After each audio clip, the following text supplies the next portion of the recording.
You talked about elevating your art being connected to nerves, but like, what does it mean to elevate your art in this sense? What are we getting from Eternal Sunshine that we haven't gotten before? Well, I think it's very different in a lot of ways. I don't like to do the same exact thing twice, but I think it's also different pieces of me. Like, it's very me, but just kind of my favorite rendition of it. Does that make sense? I don't know. It is you. I really am not sure how to specify what's most different about it, but it's just as honest as the music you put out before. I can even make the case that it's maybe, I mean, it's incredibly honest. Like, when you really listen to it, you hear a story. It's human. Yeah. I wanted That's to, it. yeah, I mean, it's incredibly human, but it's also touching on Eternal Sunshine of the Spotless Mind. So it's kind of a concept album, which I also haven't done before. And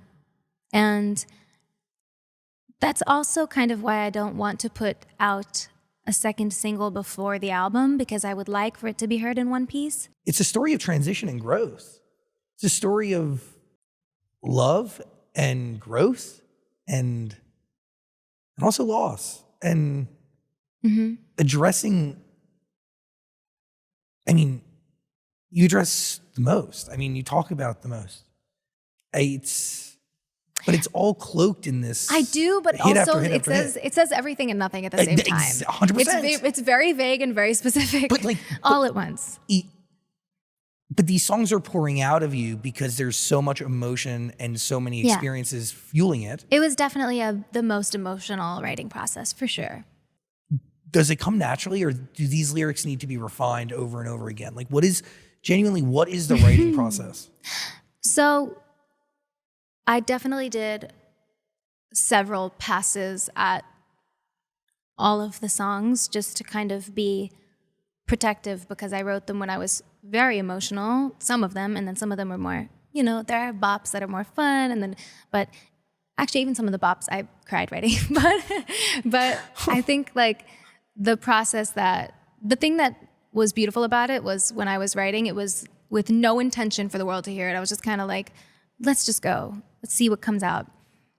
And then when I was done, I remembered that people will hear it and how sometimes people can sensationalize things and assign meaning to certain things. And I wanted to make sure that I combed through just to make sure that it was what I intended, which even at my most heartbroken or most pained moments of the past few years, there was so much kindness. There was so much love. There was so much honesty and transparency and respect. So even at the hardest moments of, the loss and the grief that you hear on some of the albums, some of the heartbreak stuff, like, there was so much like love and transparency. So that was something I really wanted to make sure was captured. It wasn't like a fuck you at all and ever.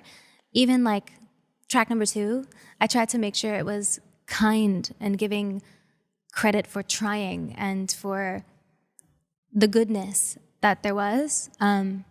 So that was like a tricky balance for me, because I definitely had some sessions where I was writing more emotionally and reactively, but that's also very human. So I didn't want to erase all of it.